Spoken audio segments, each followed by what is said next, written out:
What would you do if a stranger tried to dictate where your family could sit in their own home? In the quiet town of Willow Creek, where the air carried the scent of pine and the hum of small-town life, such a question seemed absurd until it wasn't. My dad, James Carter, was a man of routine. Every evening, he'd sit on our porch, a weathered wooden chair cradling his broad frame, sipping coffee as the sun dipped below the horizon. It was his sanctuary, his moment of peace after a long day. But one summer evening, that peace shattered, and what unfolded was a storm of defiance, revelation, and heartbreak that no one in Willow Creek could have predicted. Our house sat at the edge of town, a modest two-story with a sprawling porch that overlooked the main road. It was the kind of place where neighbors waved, kids rode bikes until dusk, and everyone knew everyone else's business or thought they did. Dad, a man of few words but deep conviction, was more than just a resident here. He was the town's police chief, a fact he wore quietly, like a badge tucked under his flannel shirt. To me, Emma Carter, his 17-year-old daughter, he was just dad gruff, loving, and the anchor of our little world since Mom passed 5 years ago. That fateful evening began like any other. I was sprawled on the living room couch, scrolling through my phone, when I heard a voice sharp, insistent, cutting through the calm. "Excuse me, sir. You can't sit there." I bolted upright, peering through the window. There, standing on our lawn, was a woman I'd never seen before. She was in her 40s, blonde hair pulled tight in a bun, clutching a clipboard like it was a weapon. Her name, I'd later learn, was Karen Mitchell, a newcomer who'd moved into the sleek new house across the street. Dad, unfazed, set his coffee mug down on the porch railing. "Ma'am, this is my porch. I've been sitting here for 20 years. His voice was calm, but I could see the slight twitch in his jaw, a telltale sign he was annoyed. Karen didn't back down. "This porch violates the neighborhood aesthetic guidelines," she snapped, waving her clipboard. "It's an eyesore, and it's bringing down property values. I'm with the Homeowners Association, and I'm issuing you a formal notice to cease using it until it's repainted and approved." I stifled a laugh. Our porch was old, sure, but it was ours, chipped paint and all. Dad raised an eyebrow. "Homeowners Association? Ma'am, this is Willow Creek. We don't have one." Karen's face reddened. "Well, we're starting one, and I'm enforcing the rules. If you don't comply, I'll escalate this to the authorities." She stormed off, leaving Dad shaking his head. I thought that was the end of it. I was wrong. The next day, Karen was back, this time with a megaphone. Yes, a megaphone. She stood on the sidewalk, blaring, "Attention, residents. This property is in violation of community standards." Neighbors peeked out their windows, confused. Kids stopped their games, staring. I ran outside, mortified, as Dad stood on the porch, arms crossed, his patience thinning. "Karen," he said, voice steady but firm, "you're causing a scene. Go home." She ignored him, escalating her tirade. "This man refuses to respect our community. We deserve better."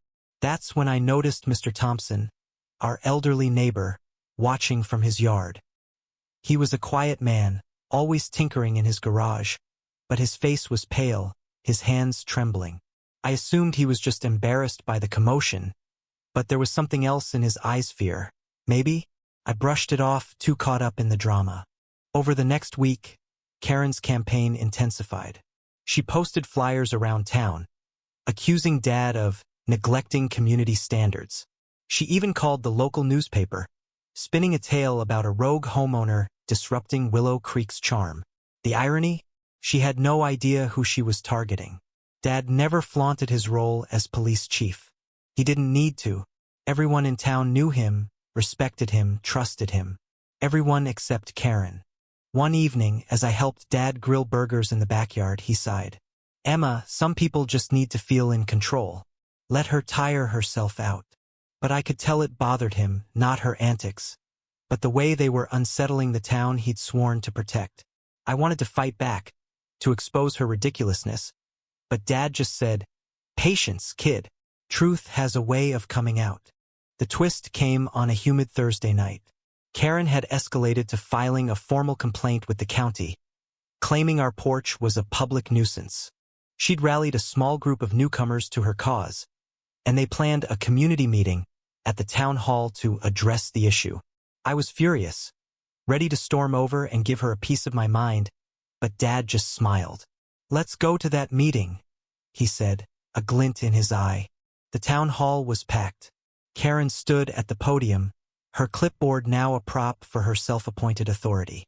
"This man," she declared, pointing at Dad, who sat calmly in the front row, "is undermining our community's values." Murmurs rippled through the crowd. Most folks looked confused, some amused. Then Mr. Thompson stood up, his frail frame shaking. I thought he'd defend Dad, but what he said stunned everyone. "Karen Mitchell," he said, voice cracking, "you're the one undermining this town. I know who you are." The room went silent.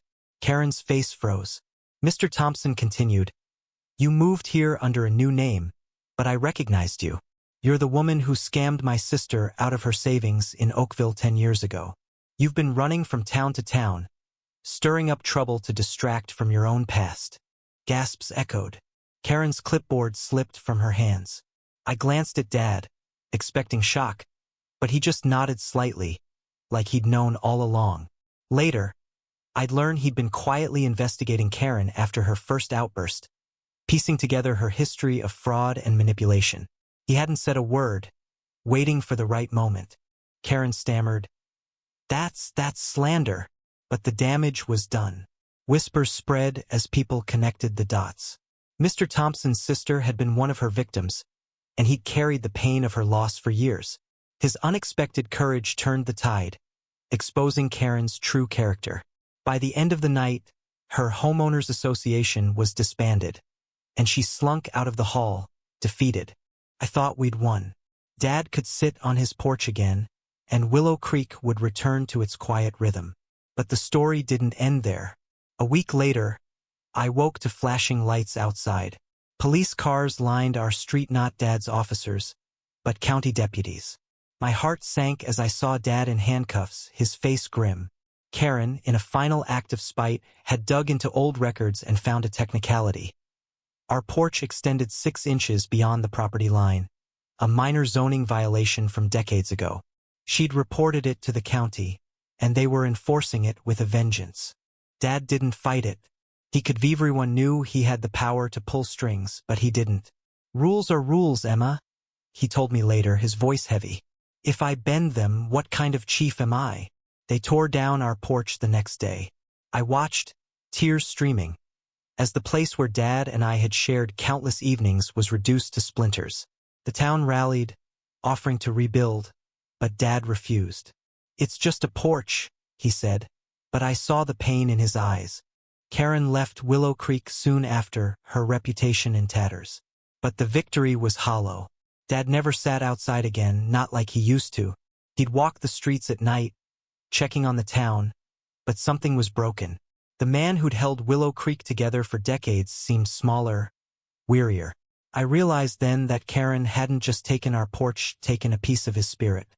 Months later, I found a photo of Mom and Dad on that porch, laughing, their hands intertwined. I showed it to him, hoping to spark something. He smiled, but it didn't reach his eyes. "Some fights, Emma," he said, "cost more than they're worth." Willow Creek moved on, but I never forgot the woman who turned our sanctuary into a battlefield. Karen thought she was fighting for control, but all she did was expose her own emptiness. And Dad? He was still the chief, still the heart of our town, but he carried a quiet wound no one else could see. The porch was gone, and with it, a piece of our home. Nd.